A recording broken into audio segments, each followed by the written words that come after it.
Yeah. What does the bias look like for you guys as you and the staff? Yeah, we got a lot of projects we're going to work on, and I think a lot of times it gets a little overblown. I mean, we're always on top of the Selfscout and what we got to do and what people are seeing. We'll get a good jump start as we're away. Just with today, the ability to watch tape really from anywhere. So I'm gonna let the staff get out of here and just do everything on their own. You're coming off a loss, but you're in a lot better position now than you were at this time a year ago. How much can you draw on what you were able to do late last season, and where do you need to improve to be able to kind of get in that kind of run that you did last year? Yeah, I think that's kind of one of the things that we're going to talk about as a staff is just some of the things that we did the back half of the season to allow us to develop and continue to get better. And I think a lot of it just started with our approach to practice, how much competition we had in practice.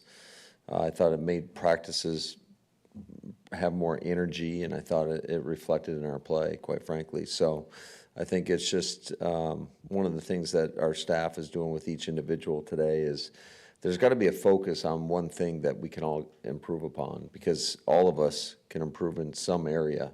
So that's the focus today, and I wanted our guys to know that leaving the building today, so that when they come back on Monday, that not only can they work on it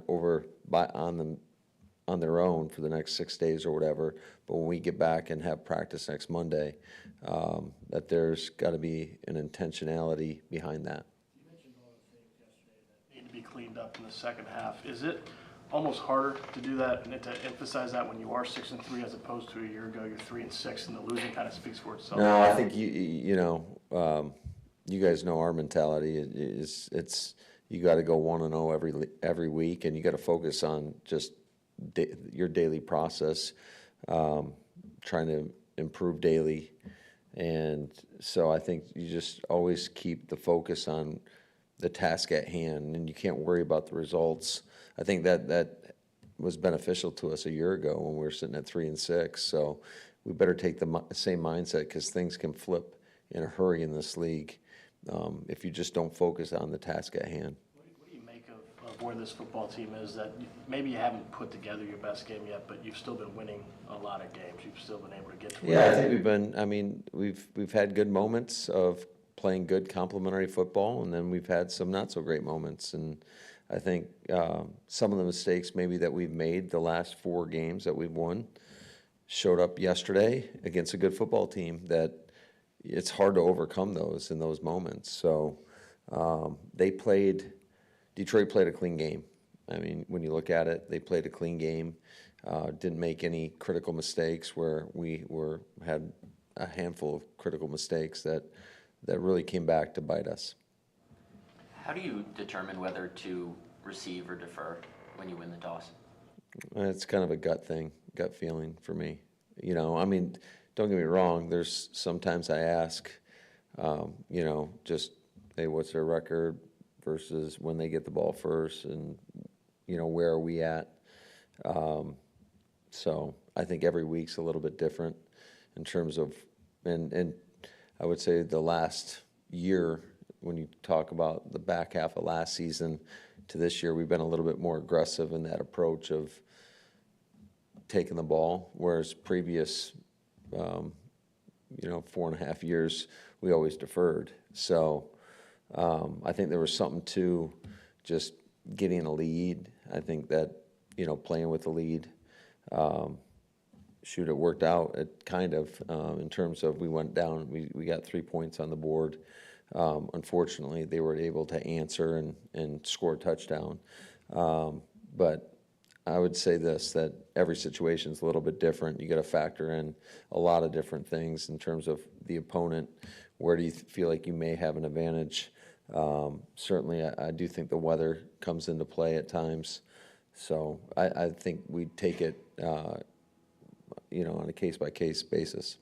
So it's not like because the last 4 times you've done it, you haven't scored a touchdown, that doesn't impact your decision to maybe not do it going forward? It could. It very well could.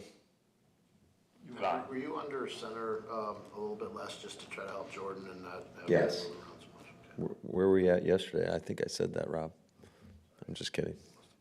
But I did say that, I think. It's okay. I'll be better I at it. tune myself out sometimes too, so. Speaking of things you said yesterday, at the risk of being really annoying, now that it's not the heat of right after the game, Thanks, Ryan. Welcome. can you help me understand what the through line is for Jordan? That the same guy that threw 1 interception in the final 8 games has thrown 10 in 6.5 games. Yeah, I would say, again, every situation's a little bit different. I think you do have to factor in the situation, though, of when you're going to play really aggressive and when you play the next play. And I think certainly in a game of just the complexion of the game yesterday, being that it was 10-3, you're in a 2-minute drive.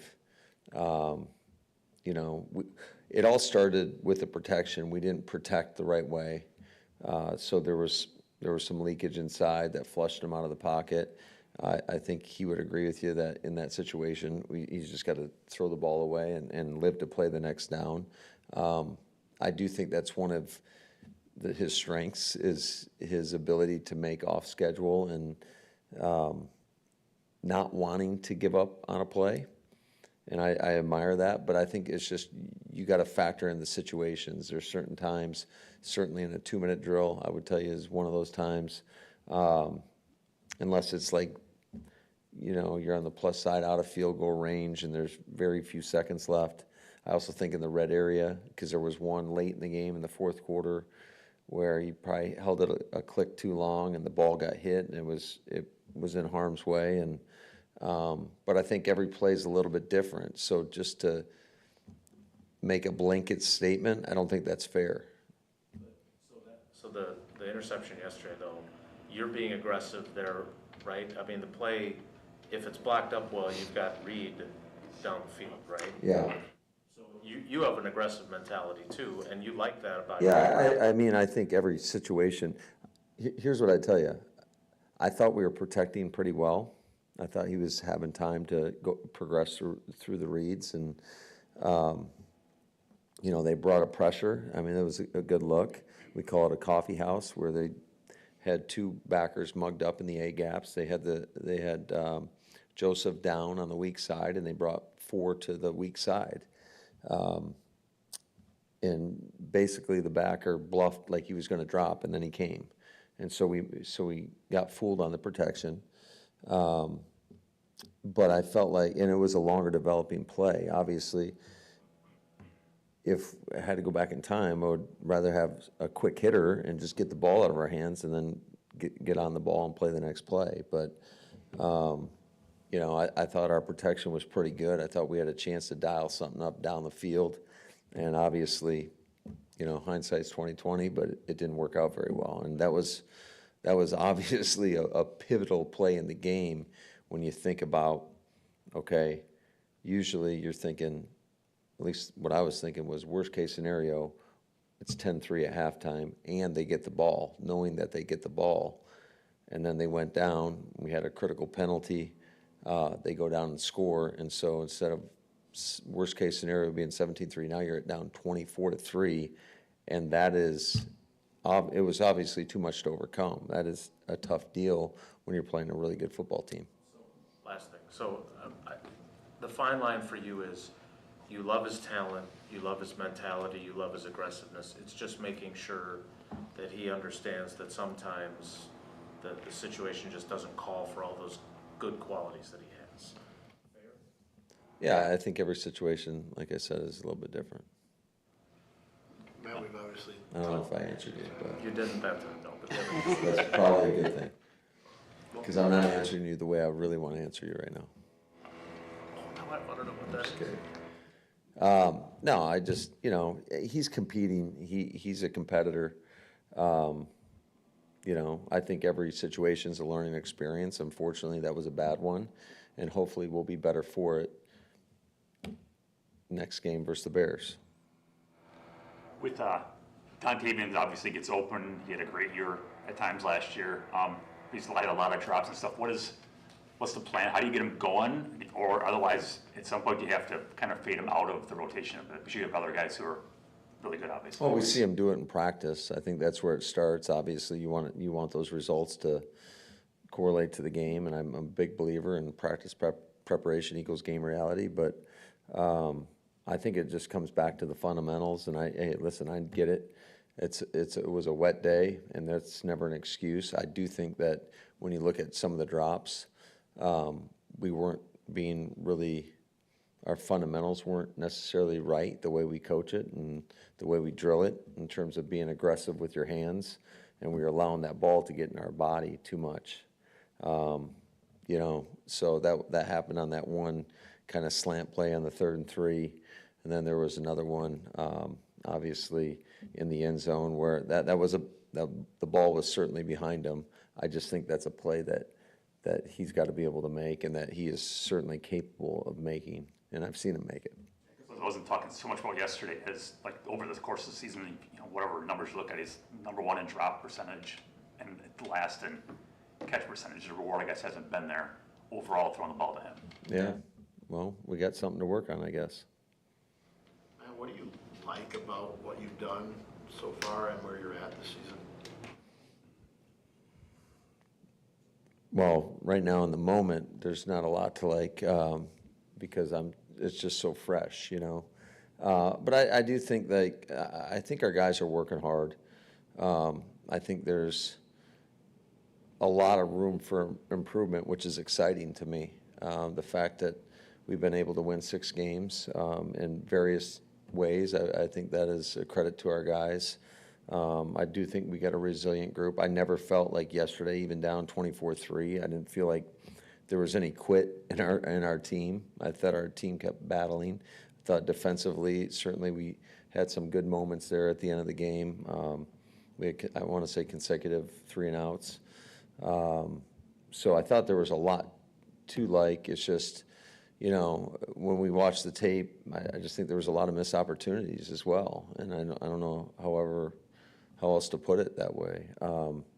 But I think that's also encouraging in the fact that we've been able to find ways to win games, and we're not playing our best ball, obviously. What have you thought of just Josh Jacobs, how he's kind of fit into your offense so far, and just kind of that first half he put together for you? There's a lot of commotion around here today. Yes. One of many things. Yeah. Many people. Just the first half that Josh Jacobs has had for you, just kind of the way he's fit into your offense to this point. Yeah, I think Josh is a guy that's going to fit in anybody's offense. I just think, you know, going back to just how he goes about his process, he's a pro's pro. You see it every day. Just he's the same guy every day in his approach, how he approaches practice, how locked in he is, what kind of teammate he is. He's got great work habits, whether it's on the practice field, in the weight room, wherever, in the training room. He's about his business, and he does a great job. So I think then you watch his play style. I think we can all agree that, I mean, the way he plays the game the right way. He runs with a mentality. He's a tough guy to bring down, and I think he's done a great job in both the run game and in the pass game. I've seen his improvements in our pass protections. He's done a good job out of the backfield catching the ball. So I can't say enough great things about him. I only asked this since I saw a scooter at his locker. Did Musgrave have surgery, and is he going to be back this season? He will hopefully be back later this season. Surgery on the ankle. Can I confirm or deny that? Yes, he did. Okay. Coaches always say the bye comes at a good time, but there's obviously been years where it didn't come at an ideal time during your tenure.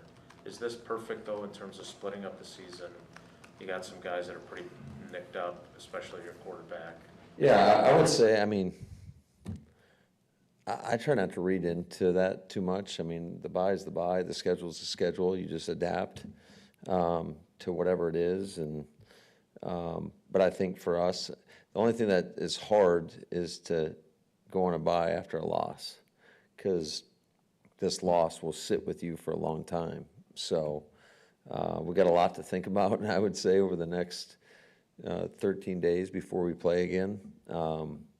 Or until we get really into, you know, the Chicago Bears. But it is what it is, and I think there's, like I said earlier, there's a lot of things that we all have to collectively work on an individual basis in order to get us to be a better football team.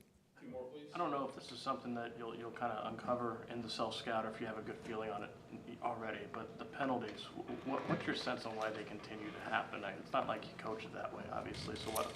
No, Ryan, we're not coaching penalties. A lot of it goes into those buckets. Some of them are just lack of focus when you're talking about the pre-snap penalties. We've had far too many of those, and it's unfortunate because we want to be able to use our cadence on offense, and conversely on the D line. I mean, you got to key the ball, especially when you're at home and there's a lot of crowd noise. I mean, really, it doesn't matter, home or away. You got to key the football. They got us yesterday in a critical situation where I don't think they were going to run a play, and we jumped off sides and it allowed them to go for it, and they made a play on 4th down. I mean, that was a good throw and a good catch, a good route by Amon-Ra. But it was a critical play in the game. You're talking about a 4-point play. And then you have some penalties that are just, when you play with poor fundamentals, they tend to happen. You know, if we get hands outside our framework, whether it's, you know, or if we take if you're an offensive lineman, you take a poor set, you get beat inside, sometimes you get a holding penalty, whatever it may be. Just those technical errors. And then you have the ones that are completely unacceptable, and it better be pretty clear to our team is just what I deem as the selfish penalties. You know, John getting an unsportsmanlike, those cannot happen. I take those very personally. The way I told them is those are on me. That's on me because I put you in a position to get that. So next time that happens, you can take your helmet and come stand right next to me and we'll watch the game together. Tomorrow's the trade deadline. Do you and Goody talk about needs, wants, wishes, and is there any expectation or excitement on your end that something could happen tomorrow? I'll let Goody talk to you guys tomorrow at 4:30. You guys talk about it at all, though? I mean, are you just so ingrained in the day-to-day of a game that you don't really get at it? We communicate, yes. I don't know if I've covered a coach that says, it starts with me, I've got to do a better job more than you have in the last 5+ years. You just did it again with the selfish penalties. So when you're self-scouting yourself, what are the things that you want to do coming out of the bye that you'll feel better about you doing better?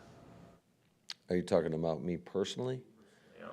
Yeah, I think just making sure that, I mean, to me, it always starts at the top, and then I got to make sure that all our coaches are on the same page in regards to what we're trying to get out of each and every individual on our football team, how we're helping them become better players, not only better players, but better people, hopefully, along the way, being more accountable to the team. So I think there'll be a lot of reflection, I would say, over the next 6 days of just things that we can potentially explore to try to push our team to be better, and whether it's in practice, whether it's how we do certain meetings, what are we emphasizing to the team. There's always room for improvement. You were tough on yourself last year, and then you said, you told Jordan to let it rip, and then you let it rip as a play caller, and you saw the success you had. Is that part of the equation too? Yeah, I mean, absolutely. I think every game's a little bit different. I mean, again, last night's fresh. I think there were a couple situations, like I was upset that I had to burn a timeout on a short yardage call that obviously got stuffed, so that was a bad timeout.